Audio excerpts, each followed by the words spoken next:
زمین خراب کر دی گئی ہو، اس میں گندگی کا ڈھیر ہو، اس میں بجائے ایمان کے بیج کے گندگی کے ڈھیر پڑ گئے ہوں،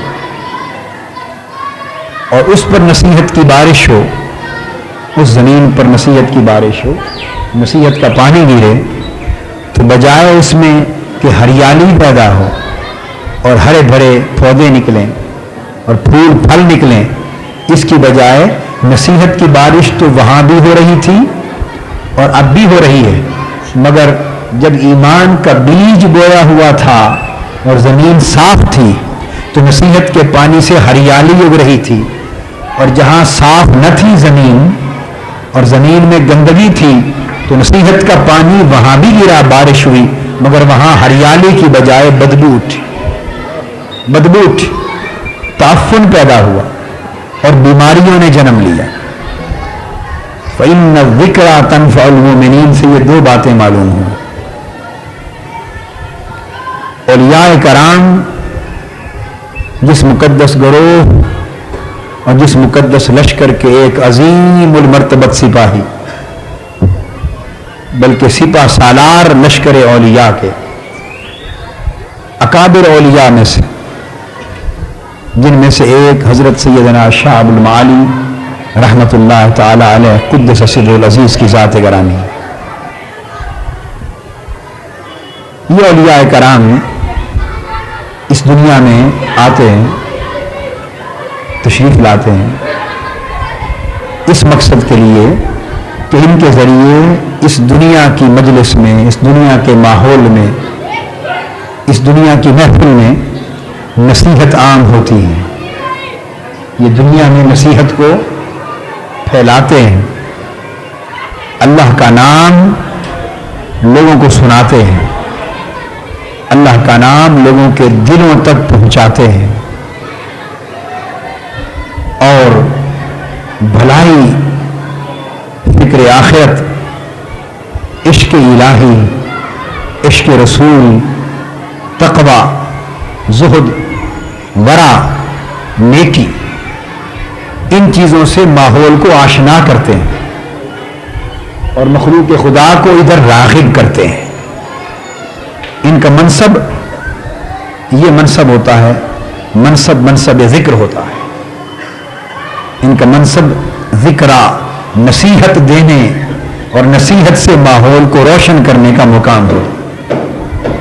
یہ ہمیشہ دنیا میں تشریف لائے اور ان کے آنے سے دنیا کی تاریکی چھٹ گئی، ظلمتیں چھٹ گئیں، ماحول روشن ہوا۔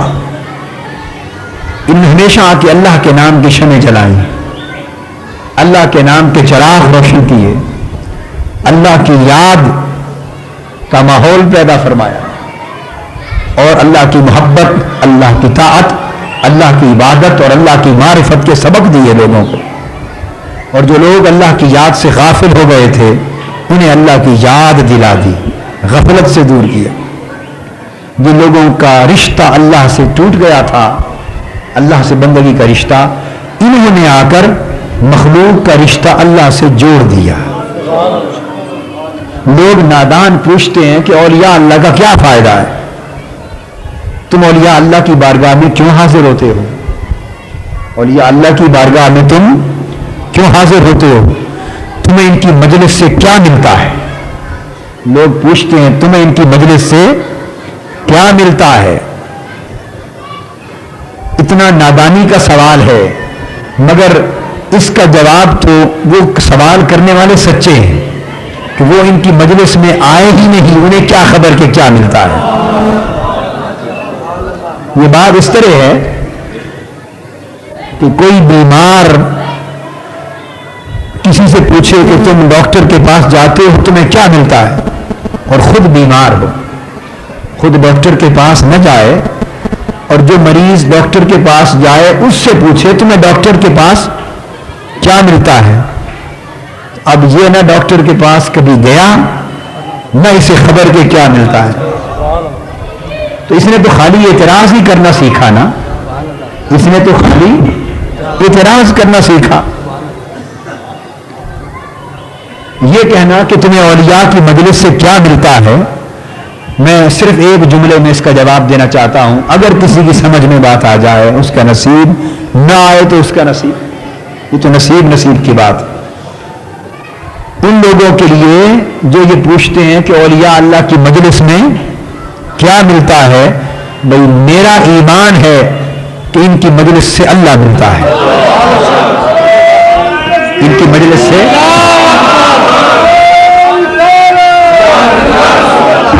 مجلس سے اللہ ملتا ہے.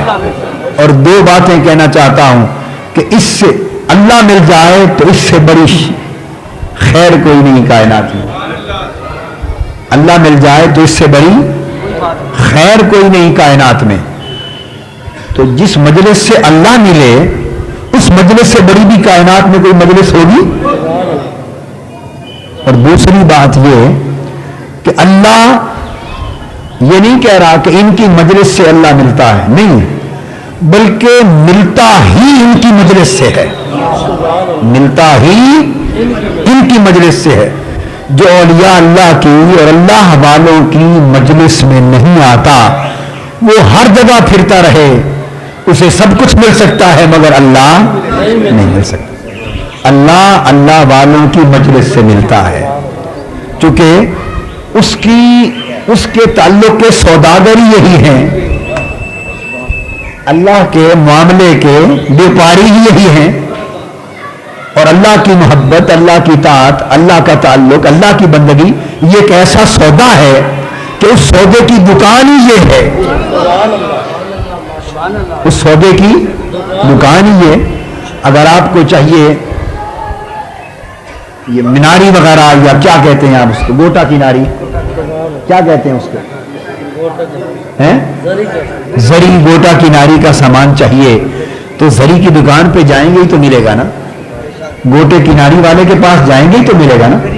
چاہیے گوٹا کی ناری اور جائیں دہی دودھ والے کی دکان پر کہیں گے ذرا گوٹا کی ناری دے دیں، وہ کہیں گا پاگل ہیں. اور چاہیے دودھ چاہیے اور چلے جائیں کریانے والے کے پاس کہیں مجھے دودھ دے دو، وہ کہے گا پاگل ہے.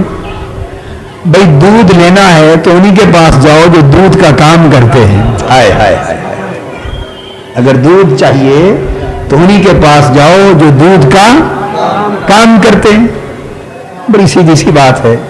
اگر مولا چاہیے تو انہی کے پاس جاؤ جو مولا کا کام کرتے ہیں. اللہ چاہیے تو انہی کے پاس جاؤ جو اللہ کی یاد کے بیوپاری ہیں، جو اللہ کی عبادت، اللہ کی اطاعت کے نشے میں رہتے ہیں اور جو ہر وقت اللہ کا مکھڑا تکتے رہتے ہیں اور جن کی سنگت اللہ سے ہے. جن کی سنگت اللہ سے ہے تو تم ان کی سنگت میں جاؤ، تمہیں مولا کی سنگت مل جائے گی. یہ سوال کا جواب ہے کہ اولیاء اللہ کی مجلس سے کیا ملتا ہے. مگر یہاں ایک شرط ہے، وہ یہ کہ ان کی مجلس میں آؤ اللہ کے لیے. ان کی مجلس میں آؤ اللہ کے لیے. ہم کیا کرتے ہیں؟ ہم آتے ہیں جب مقدمے میں پھنس جائیں تو منت ماننے کے لیے آتے ہیں کہ مقدمے میں جیت جائیں تو آپ کے مزار پاک پہ چادر چڑھائیں گے. تو ہم گویا جس چیز کا بیوپار یہ کرتے ہیں ہم اس کے لیے نہیں آئے، ہم تو اپنے دھندے کے لیے آئے ہیں. محروم اس کو بھی نہیں لوٹاتے. یہ لوگ یہ بڑے سخی لوگ ہوتے ہیں، بڑے کریم لوگ ہوتے ہیں. دھتکارتے اس کو بھی نہیں ہے، دھتکارتے اسے بھی نہیں ہے.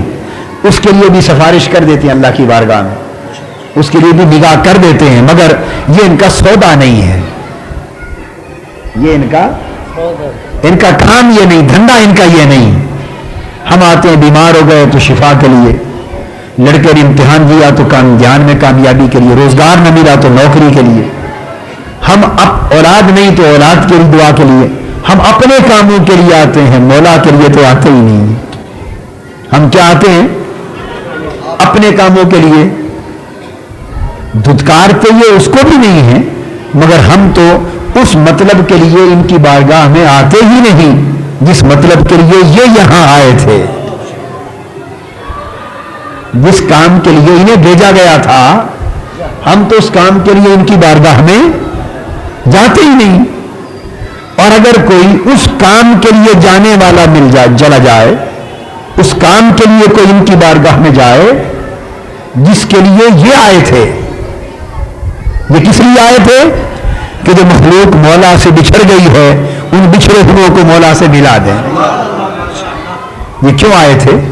کہ لوگ بچھڑ گئے ہیں مولا سے، اللہ کو بھول گئے ہیں، اللہ سے تعلق ٹوٹ گیا ہے، دنیا میں گر گئے ہیں، دنیا میں مر گئے، وہ رشتہ روح کا ٹوٹ گیا ہے اللہ سے.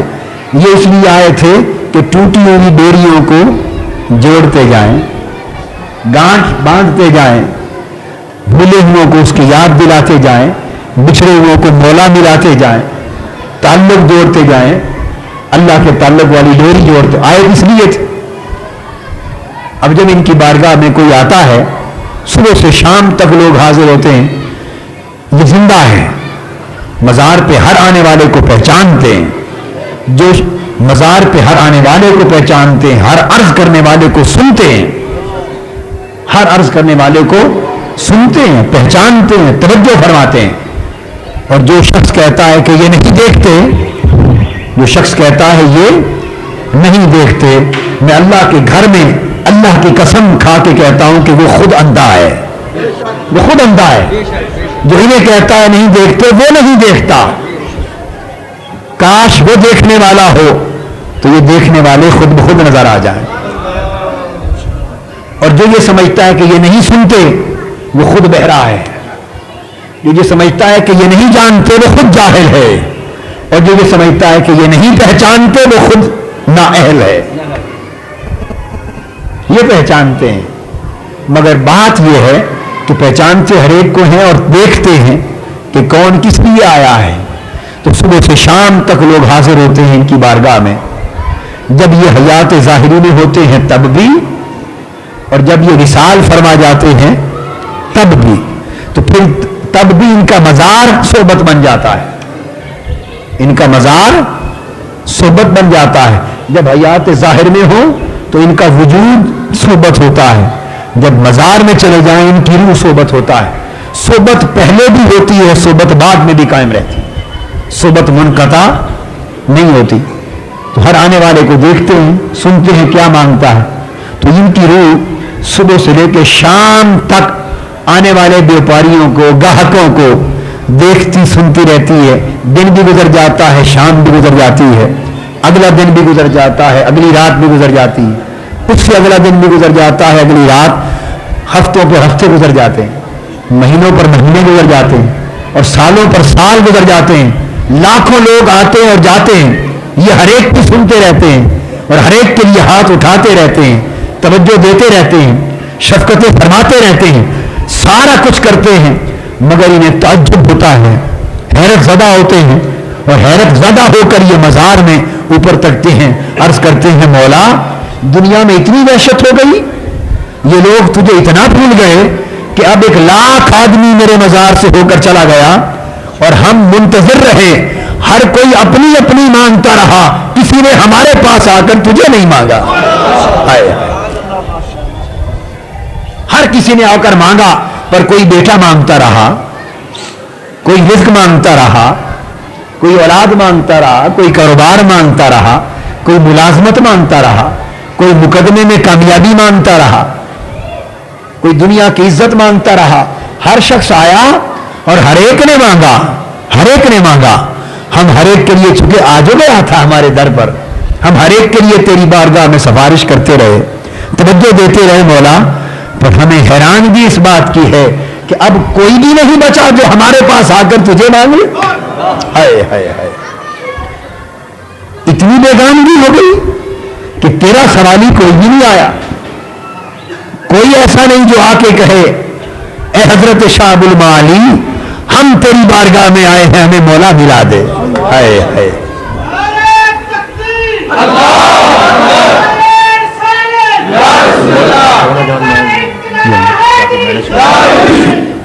ہم آپ کی بارگاہ میں آئے ہیں کہ ہمیں اللہ مل جائے، ہمیں مولا ملا دے، ہمیں اللہ نصیب ہو جائے.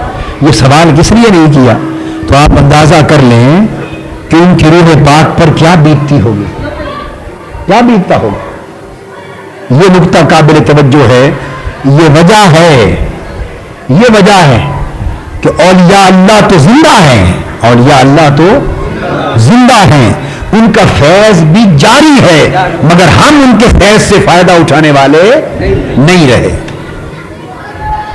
یہ نہ سمجھے کہ ان کا فیض بند ہو گیا، نہیں، فیض جاری ہے، مگر ہم اس فیض سے جھولیاں بھرنے والے نہ رہے۔ ہم جھولیاں بھرنے والے اگر آج بن جائیں تو ان کا فیض آج بھی دنیا کی تاریکی کو روشنی سے بدل دے۔ وہ دینے والے ہیں مگر ہم لینے والے نہیں رہے، ہمارے دامن صاف نہیں رہے۔ آپ دودھ لینے کے لیے جاتے ہیں برتن میں، تو جانے سے پہلے برتن کو دھوتے ہیں یا یوں ہی اٹھا کے گندا مندا چلے جاتے ہیں؟ بولیے، کتنی بار دھوتے ہیں؟ اس کو مانجتے ہیں، اس کو خالی دھوتے نہیں بلکہ مانجتے ہیں، اچھی طرح ریت مارتے ہیں، پانی مارتے ہیں، کچی مارتے ہیں۔ یہ دھونے اور مانجنے میں فرق ہے۔ پانی گرا دیا دھل گیا، مگر ریت مارنا، کچی مارنا، رگڑنا یہ مانجنا ہے۔ تو مانجنے کا مطلب یہ ہے کہ ہر قسم کی میل کچیل سے برتن کو باہر سے کرتے ہیں یا اندر سے؟ دودھ باہر ڈالنا ہے یا اندر؟ ہائے ہائے، اندر ڈالنا ہے نا، اندر مانجتے ہیں اور باہر کی اتنی پرواہ نہیں کرتے، چلو تھوڑا سا پانی گرا لیا، مگر اتنا مانجنے کا کام باہر نہیں کرتے جتنا اندر کرتے کہ دودھ تو اندر جانا ہے۔ ہائے، ہم خالی دودھ لینے جائیں تو برتن کو اندر سے مانج کر جائیں، اور اللہ والوں کے پاس جائیں تو اندر گندا مندا ہی لے کر چلے جائیں، بغیر مانجے جائیں، بغیر مانجے جائیں۔ اور ہم کیا کرتے؟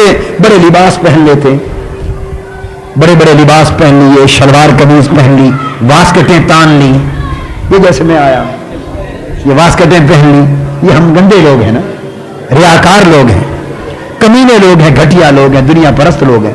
تو اپنا اوپر بڑا بنا سنوار لیا، اوپر بنا سنوار لیا، دیکھنے والے نے کہا صاف ستھرا آدمی ہے۔ ہم اوپر لباس پہن کر اندر کے گند کو چھپا لیتے ہیں۔ اب اگر اندر برتن گندا ہو تو دودھ والا ایک پاؤ دودھ بھی نہیں ڈالتا۔ اندر برتن گندا ہونا تو دودھ والا ایک پاؤ دودھ بھی نہیں ڈالتا۔ وہ کہتا ہے بھائی دودھ ہے، پاک شے ہے، برتن گندا ہے، میں اس میں کیسے ڈالوں؟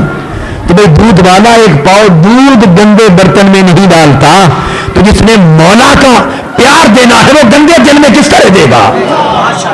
ہماری روح گندی، ہمارا دل گندا، ہمارا من گندا، اندر میل کچیل، اندر غلاظتیں، اندر منافقت، اندر حرص، اندر لالچ، اندر دنیا پرستی، اندر تکبر، اندر غرور، اندر حرص، اندر نفاق، ساری غلاظتیں دنیا جہان کی اندر، اوپر سے ٹیپ ٹاپ، اوپر سے ٹیپ ٹاپ، سارے جہان کی غلاظتیں، میل کچیل، نفسانیت، انانیت، حیوانیت، سبیت، بہیمیت، سارے گند اندر ہیں۔ ایسا گندا برتن ہو تو ایک پاؤ دودھ کوئی نہیں ڈالتا، تو یہ مولا کا دودھ ڈال دیں گے، یہ اللہ کی معرفت ڈال دیں گے، یہ اللہ کی محبت ڈال دیں گے؟ تو اس معرفت کا دودھ لینے کے لیے بھی تو برتن کو کچھ ضرورت ہے نا مانجنے کی۔ ہم نے مانجنے کا کام چھوڑ دیا ہے اور خالی برتن لیے پھرتے، پھر کہتے ہیں کہ دودھ نہیں ملا۔ کیا کہتے ہیں؟ دودھ نہیں ملا۔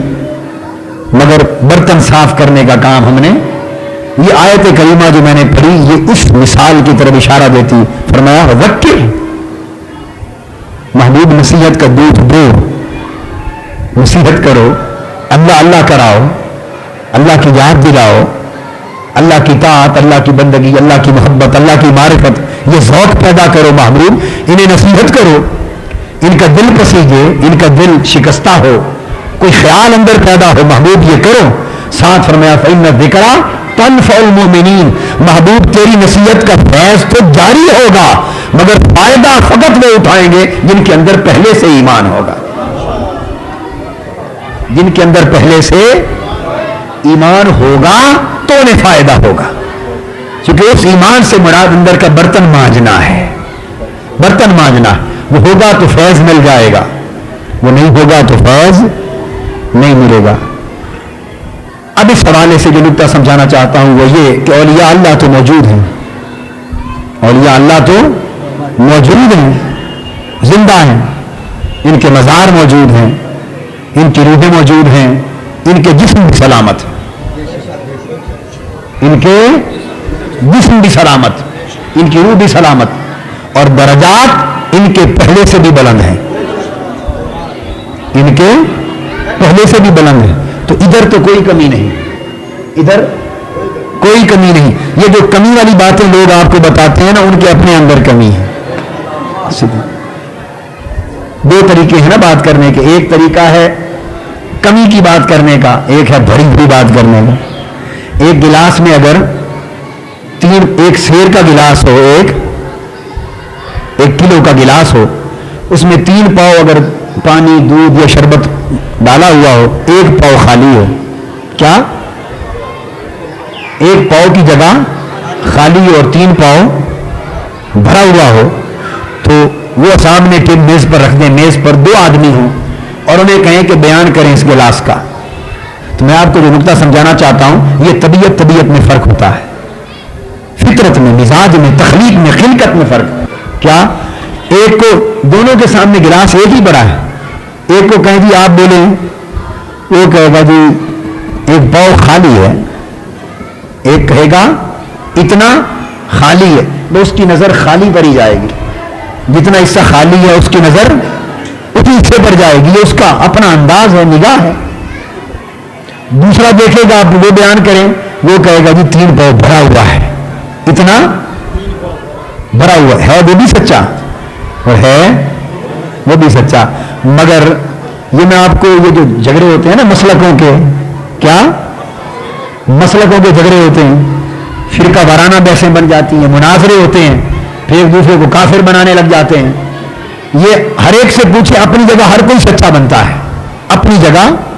میں علمی نہیں, ایک سادہ سی بات سمجھا رہا ہوں, سادہ سی, اور ایسی سمجھا رہا ہوں جو آپ کے ذہن میں بیٹھ جائے.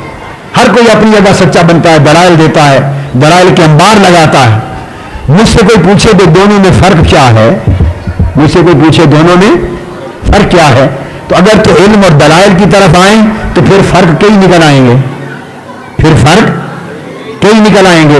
اور اگر سادہ سی ایک موٹی بات کرنی ہو تو ایک ہی فرق ہے, وہ بھی سچا ہے, یہ بھی سچا ہے. تو فرق کیا ہوا؟ فرق یہ ہے کہ دونوں کی فطرت, خلقت اور مزاج میں یہ فرق ہے کہ اسے جو خالی ہے وہی نظر آتا ہے, اسے جو بھرا ہوا ہے وہ نظر آتا ہے. اس کی نگاہ بھرے ہوئے حصے پر ہے, اس کی نگاہ خالی پر حصے. بس اتنی بات. اب یہ نصیب کی بات. تو جس کو بھرا ہوا زیادہ دکھائی دے, اللہ اسے بھی بھر دیتا ہے, اللہ اسے بھر دیتا. اور جس کی نگاہ ہی خالی حصے پر رہے ہر وقت عمر بھر, وہ خود بھی خالی رہتا ہے, وہ خود بھی خالی رہتا ہے. تو دونوں میں سے کس کی نگاہ اچھی ہے, کون اچھا ہے؟ جو دوسرے کو دیکھے تو بھرا ہوا نظر آئے اور خود کو دیکھے تو خالی نظر آئے. اور ان سے پوچھیں تو خود کو بھرا ہوا سمجھتے ہیں, خود کو بھرا ہوا سمجھتے ہیں, اوروں کو خالی سمجھتے ہیں. تو میں یہ عرض کر رہا تھا کہ جو نقطہ سمجھا رہا ہوں وہ یہ کہ یہ زندہ ہیں, ان کا فیض بھی جاری, یہ بھرے ہوئے لوگ ہیں. یہ ہم خالی برتن ہیں, یہ بھرے ہوئے لوگ ہیں, یہ بھرے ہوئے. اور بھرے ہوئے میں فرق ہے. اب بغداد شریف والوں کا برتن اپنا ہے, ان کا اپنا حساب ہے. اجمیر شریف والوں کا حساب اپنا ہے, حضور داتا صاحب کا حساب اپنا ہے. برتن جدا جدا ہے, مگر یہ سارے, یہ لشکر ہی بھرے ہوئوں کا ہے, یہ لشکر بھرے ہوئوں کا ہے. اور ہم یہ لوگ خالی. یہ اچھے لوگوں کو چھوڑ کر ہم اپنی بات کر رہے ہیں, آپ لوگ میں ہم خالی لوگ ہیں. چونکہ خالی ہیں اس لیے کھڑکتے بہت ہیں, آواز دیتے ہیں نا, خالی برتن کو بجائیں آواز دیتا ہے. ہم جو زیادہ بولتے ہیں نا ہم خالی ہیں, آواز دیتے ہیں, اور جو بھر جاتے ہیں وہ خاموش ہو جاتے ہیں. گھڑا بھر جائے تو پھر ٹھکورے تو آواز نہیں دیتا, اور خالی ہو تو بڑا گرجتا ہے, آواز دیتا ہے.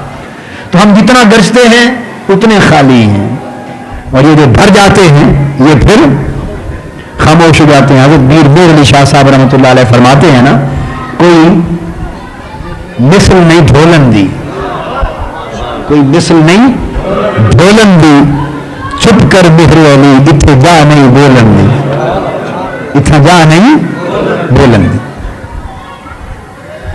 تو میں یہ عرض کر رہا تھا کہ ان کا فیض جاری ہے، مگر جو نقطہ سمجھانا چاہتا ہوں وہ یہ، کتنے اولیاء اللہ ہیں ہمارے معاشرے میں، ہمارے شہر میں لے لیں، مدینۃ الاولیاء ہے، جگہ جگہ اولیاء اللہ اور ان کے فیضان، ان کے مقدس ارواح. مگر آپ نے کبھی غور کیا؟ یہ بات سمجھانا چاہتا ہوں کہ جو جو دن گزرتے جا رہے ہیں، دن بدن ہمارے ایمان کی حالت کمزور ہوتی جا رہی ہے، معاشرہ ایمان کے لحاظ سے تباہ ہو رہا ہے. یہ بات درست ہے یا نہیں؟ بے ایمانی بڑھتی جا رہی، بددیانتی بڑھتی جا رہی، بدعنوانی بڑھتی جا رہی ہے، ظلم بڑھتا جا رہا ہے، لوٹ مار، رشوت، بے حیائی، دین سے دوری بڑھتی جا رہی ہے. مگر یہ فیض کے مرکز قائم ہیں اور یا اللہ ہیں، نصیحتوں کے چشمے موجود ہیں، مگر معاشرہ دن بدن تباہ ہوتا جا رہا ہے، پورا ملک دن بدن. یہ حکمت سمجھانا چاہتا ہوں کہ یہ وجہ کیا ہے. تو کیا یہ سمجھ لیں کہ ان کا فیض بند ہو گیا؟ بولیے ہلکا 95 والوں، کیا یہ سمجھ لیں کہ ان کا فیض بند ہو گیا؟ جی نہیں. جو یہ سمجھتا ہے اس کے اپنے اندر کوئی بندش ہے، اس کے اپنے اندر بندش. ان کا فیض ہے جاری، ان کا فیض بند نہیں ہوا. پھر وجہ کیا ہے؟ جب ان کا فیض بھی جاری ہے اور معاشرہ دن بدن تباہی کی طرف، بربادی کی طرف، دن بدن حالات خراب دیگر گوں، اور یہ مرکز بھی سلامت اور فیض بھی جاری، تو پھر کیا وجہ ہے؟ اب اس کی وجہ سمجھانے کے لیے یہ میں نے آیت کریمہ پڑھی تھی، اس کی وجہ اور اس کا جواب اس قرآن مجید کی آیت نے دیا. فرمایا ذکر، یہ ان کا چشمہ سرچشمہ ذکر ہے، سرچشمہ تذکیر ہے، سرچشمہ نصیحت کا چشمہ ہے، فیض کا چشمہ ہے. مگر آگے فیض تو جاری ہے مگر معاشرہ فیض لینے والا نہیں رہا، معاشرہ فیض لینے والا نہیں رہا، کیونکہ فإن الذکرى تنفع المؤمنین. فیض لینے کے لیے ضروری تھا کہ ایمان سلامت ہوتا، ایمان سلامت ہوتا. معاشرے کا ایمان کا جو پودا تھا، معاشرے میں جو ایمان کے پودے تھے وہ تو جلا دیے حکمرانوں نے، وہ تو جلا دیے بڑوں نے، وڈیروں نے، سرمایہ داروں نے، جاگیرداروں نے، مسلط لوگوں نے، جن کے ہاتھ میں معاشرے کا نظام ہے، جن کے ہاتھ میں معاشرے کا نظام ہے، جو ملک کا نظام چلاتے ہیں، وہ تو جلا دیا انہوں نے. کیسے؟ وہ غریب شخص، اسے اپنے گھر کا کوئی کام ہے، دفتر میں جاتا ہے، 100 بار دھکے کھاتا ہے، بغیر رشوت کے کام نہیں ہوتا، تو وہ رشوت دینے پر مجبور، وہ رشوت. اور جو دفتر میں ملازم ہے کلرک، وہ خالی تنخواہ لے کر جاتا ہے تو 10 دن بچوں کو روٹی ملتی، 20 دن روٹی نہیں ملتی. میں آپ کو نکتہ سمجھا رہا ہوں، اسے 20 دن روٹی نہیں ملتی خالی تنخواہ سے.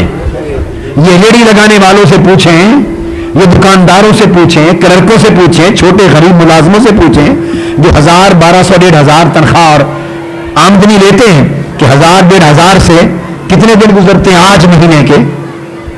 بولیے 10 دن بھی نہیں گزرتے، 15 دن بھی نہیں گزرتے. جن کو 15 دن کھانے کا ملے اور 15 دن کھانے کا نہ ملے، جن کے بچے بھوکے رہیں، بچوں کا بیمار ہو جائے تو رزق حلال جو 1500 کما کے لایا جو 10 دن میں ختم ہو گیا. آپ ایمان سے کہیے کہ بچے اس کے بیمار ہو جائیں، جیب میں پیسہ نہیں، تو وہ حلال حرام کا فرق دیکھتا رہے یا بچے کی جان کی پرواہ کرے؟ اس کا پیسہ تو ختم ہو گیا. اب بچہ مر رہا ہے، تڑپ رہا ہے، وہ ڈاکٹر کے پاس جاتا ہے، ڈاکٹر 60-100 روپے فیس مانگتا ہے، روزانہ 60 روپے کا نسخہ آتا ہے، دوائی آتی 20-30 روپے کی دوائی آتی. جس بچے کے، جس شخص کی اولاد کا ایک ہی فرق 10 دن بیمار رہا اور 30 روپے روزانہ کے 50 روپے لگتے رہے، اس کے تو 500 خالی کیپسولوں پر نکل گئے، 500 خالی کیپسول پر نکل گئے. 7 بیوی بیمار ہو گئی، خود بیمار ہو گیا، اس کا تو 1000 لگ گیا. اس غریب کو نہ کھانے کا ملا. عید شادی بیاہ آ گئے تو 2-3 جوڑے سلا لیے تو تنخواہ ہی نکل گئی ساری. بچوں کے لیے جوتے 2 خرید لیے تو تنخواہ نکل گئی, آدھی تنخواہ نکل گئی.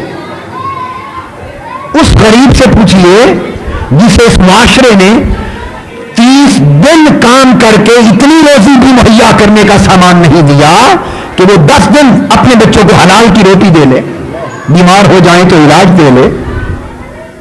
میری بات درست ہے یا نہیں؟ تو ایک طرف یہ سارا معاشرہ ہے اور کتنے مستثنا اس سے, 1000 میں 1 ہوگا اور 11 کروڑوں میں 1 لاکھ ہوں گے جو ترے ہوئے ہیں, جن کے وارے میں ہارے ہیں. کتنے ہوں گے بھائی؟ پاکستان میں 11 کروڑوں میں کتنے ہو جائیں گے؟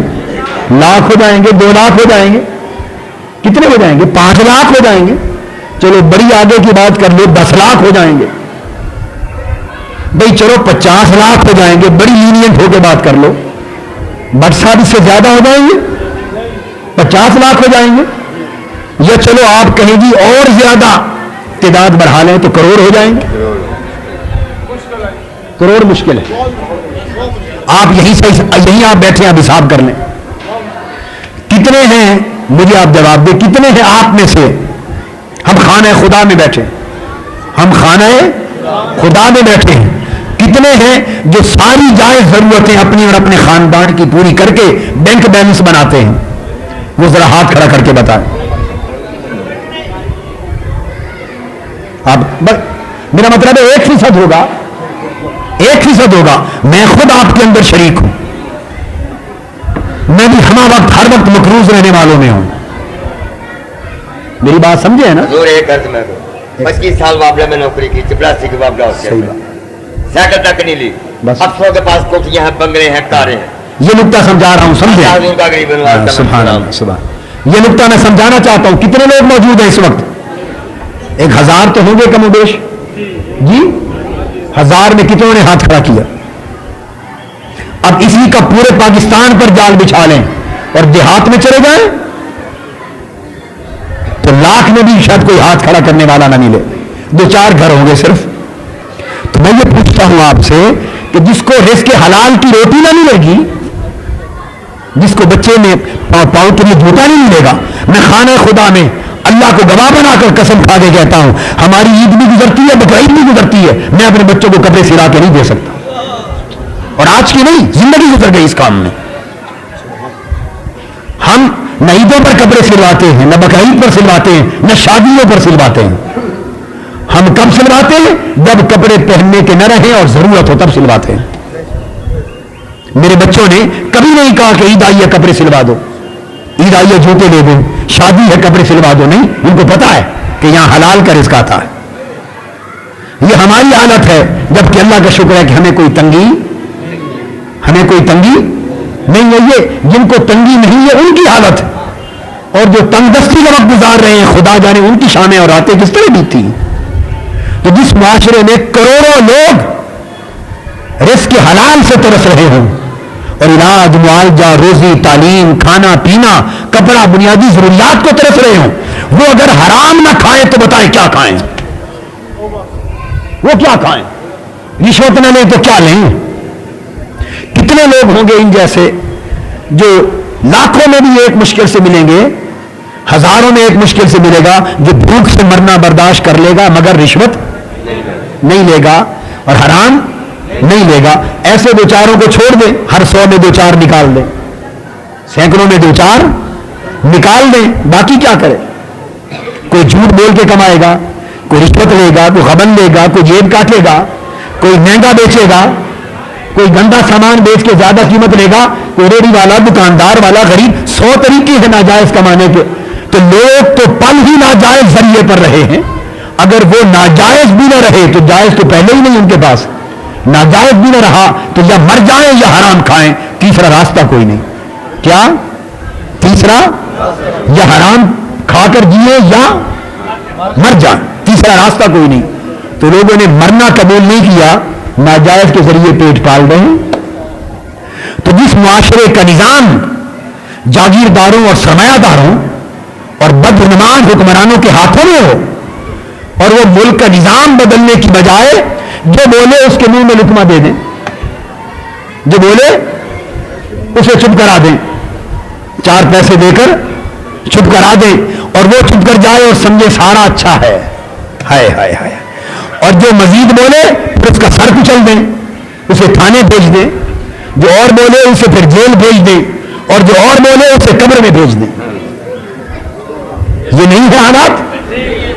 تو جہاں لوگ اس طرح لوگوں کو دبا کے رکھیں، اس طرح لوگوں کو دبا کے رکھیں، میں آپ کو خانے خدا میں بتاؤں، مجھے بڑے لوگ ملے، سینکڑوں ہزاروں لوگ ملے اس طرح کے، جن کے جذبات اس طرح مجھے پہنچے، جذبات اس طرح کے جذبات پہنچے، بھئی کیا وجہ ہے؟ وہ کہتے ہیں جی کیا اتنے عرصے سے بے روزگار تھے، چھوٹی موٹی نوکری ملی ہے، اگر ذرا کھل کر کام کریں تو نوکری سے نکال دیں گے۔ یہ بات درست ہے یا غلط؟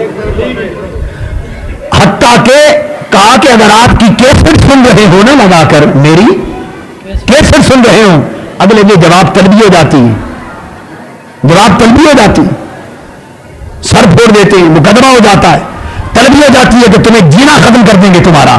تم ہوتے ہو قابل صاحب کی کیسٹ سننے والے، جہاں لوگوں کو اس طرح سنایا جائے، دبایا جائے، تو وہاں وہ لوگ کس طرح کی زندگی بسر کریں؟ تو جن کے صبح و شام اس حال میں گزریں، حرام کھائیں، ڈر کے رہیں، پریشان ہوں، دکھی ہوں، روزگار سے تنگ ہوں، جن کی زندگی اس طرح بوجھ میں دبی ہوئی ہو، ان کے اندر برتن کہاں سے منجے اور وہ یہاں مولا کو مانگے یا آپ کے ملازمتیں مانگے بیچارے، وہ فیض کہاں سے لیں؟ چونکہ معاشرہ غلط راہ پہ چل پڑا، اس لیے فیض تو جاری ہے مگر معاشرہ فیض حاصل کرنے سے محروم ہو گیا۔ اب اس جاری فیض کو معاشرے تک پہنچانا ہے، اس فیض کو معاشرے تک پہنچانا ہے تاکہ لوگ اس فیض سے رنگنے لگیں۔ تو اب اس میں جو درمیان کی رکاوٹ کیا ہے؟ نظام۔ درمیان کی رکاوٹ کیا ہے؟ نظام۔ جس نظام نے معاشرے کو اس قابل نہیں چھوڑا کہ معاشرہ فیض لے سکے، اگر یہ نظام بدل جائے، اگر یہ نظام بدل جائے اور دیوار راستے کی ہٹ جائے تو فیض تو جاری ہے، گھر گھر پہنچ جائے گا، ایمان کے پودے ہرے بھرے ہو جائیں گے، ایمان کے کھیت لہلہانے لگیں گے، ہریالی آ جائے گی۔ اگر نظام بدل جائے تو رکاوٹ ہٹ جائے گی۔ ہم لوگ اب جو اٹھے ہیں، نہ کوئی منفیت، نہ کوئی حرص، نہ لالچ، فقط اس لیے اٹھتے ہیں کہ درمیان والی دیوار کو گرا دیں تاکہ فیض پوری دنیا میں عام ہو جائے۔ نعرہ تکبیر، نعرہ رسالت، انقلاب انقلاب، انقلاب انقلاب۔ آپ کہیں حضرت صاحب المعالی، دربار حضرت صاحب المعالی، فیض حضرت صاحب المعالی، فیضان حضرت صاحب المعالی، فیضان غوثیہ، فیضان قادریہ، یہ حضور غوث پاک کے فیض یافتہ اور ان کا خانوادہ سارا، اللہ انہیں سلامت آباد رکھے۔ تو میں یہ عرض کرنا چاہتا ہوں کہ ہماری جنگ ساری اتنی ہے کہ اس درمیان کی دیوار کو گرا دیں، نظام بدل دیں تاکہ جو جاری چشمے ہیں فیض کے، جاری تو ہیں ہی، اس سے ہر کوئی جھولیاں بھر سکے۔ یہ معاشرے کا نظام جو ہے اس نے تباہ کر دیا۔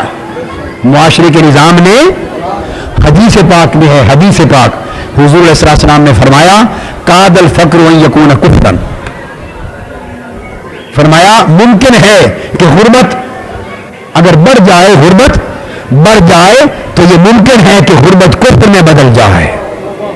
غربت جسے کھانے کا نہیں ملے گا اور 10 سال ہی بیت جائیں گے، زندگی بیت جائے گی، محنت کر کر کے پیٹ کاٹ کاٹ کے بچہ پڑھایا 16-14 سال، اور پڑھا کے جب ڈگری لے کے نکلا تو 5 سال دھکے کھاتے گزر گئے، نوکری کوئی نہیں، ریڑھی لگا رہا ہے، اور اب ملتی انہیں کو ہے جن کے پہلے ہی بارے نہیں آ رہے ہیں، جو MLA ہیں بس ان کی نوکری، جو MP ہے اس کی نوکری، جو وزیر ہے اس کی نوکری، جو مشیر ہے اس کی نوکری، جو وزیر اعلیٰ اور وزیر اعظم کے لوگ ہیں ان کی نوکری، اور جو اللہ کی ساری مخلوق پڑی ہے ان کے لیے تو جس کو روزگار نہ ملا وہ کہاں جائے، جسے رزق نہ ملا وہ کہاں جائے، جسے علاج نہ ملا وہ کہاں جائے، جس کو زندگی کا حق نہ ملا وہ کہاں جائے. تو ان ساری پریشانیوں نے ملا کر ہمارے ایمان کے پودے کو دبا دیا ہے. یہ بات سمجھ آئی ہے؟ ہمارے ایمان کے پودے کو دبا دیا ہے. اب وقت ہے کہ ان پریشانیوں کے بوجھ کو اٹھا کے پھینکا جائے تاکہ ایمان کا پودا پھر اٹھے, ہریالی آئے. ادھر ہریالی آئے, ان کا فیض ہو, ہر طرف محکار ہی محکار ہو جائے.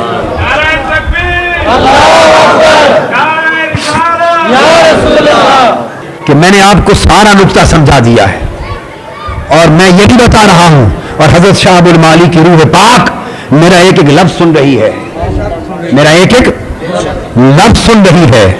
اور اگر میرے ایک لفظ میں اور میری گفتگو میں اور میرے کلام میں اور میری نیت میں ایک رتی برابر بھی فرق ہو, ایک رتی برابر فرق ہو, رتی برابر بھی فرق ہو, تو ان کی روح یہ جاننے ہیں, یہ بات بھی سن رہے ہیں, ان کی روح اور سب اولیاء اللہ کی روح اپنے فیض سے توجہ سے ہمیں محروم کر دیں.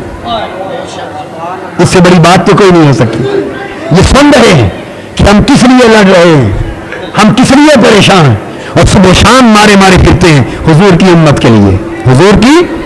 تو یہ لوگ آپ کو ہر طرح کے چکمے دیں گے, ہر طرح کے چکمے دیں گے, گلیاں بنوائیں, نوکریاں دلوائیں, جو کچھ دیں لیتے جائیں, کہ کسی کی جیب سے کچھ نہیں جا رہا. یہ اسی قوم کا حق ہے, یہ اسی قوم کا, یہ آپ کا حق ہے. سارا کچھ جو کرے کرتے جائیں اوپر سے, مگر جب پرچی ڈالنے کے لیے جائیں وہاں نہ کوئی وہ ہوگا نہ یہ ہوگا, وہاں فقط مولا ہوگا, وہاں اللہ ہوگا, وہاں اللہ ہوگا. بس اتنی بات یاد رکھ لیں کہ کسے دینے سے اللہ راضی ہوگا اور کسے دینے سے اللہ ناراض ہوگا. اتنی بات یاد رکھ لیں. میں نے تو آپ کو بات سمجھا دی. اللہ حضرت سیدنا حضرت شاہ ابو المعالی رحمۃ اللہ علیہ کے مزار کو آباد رکھے, ان کے دربار کو آباد رکھے, اولیاء اللہ کے فیض کو آباد رکھے. اللہ پاک ہمارے حال پہ لطف و کرم کرے اور اس بارگاہ کی حاضری قبول ہو.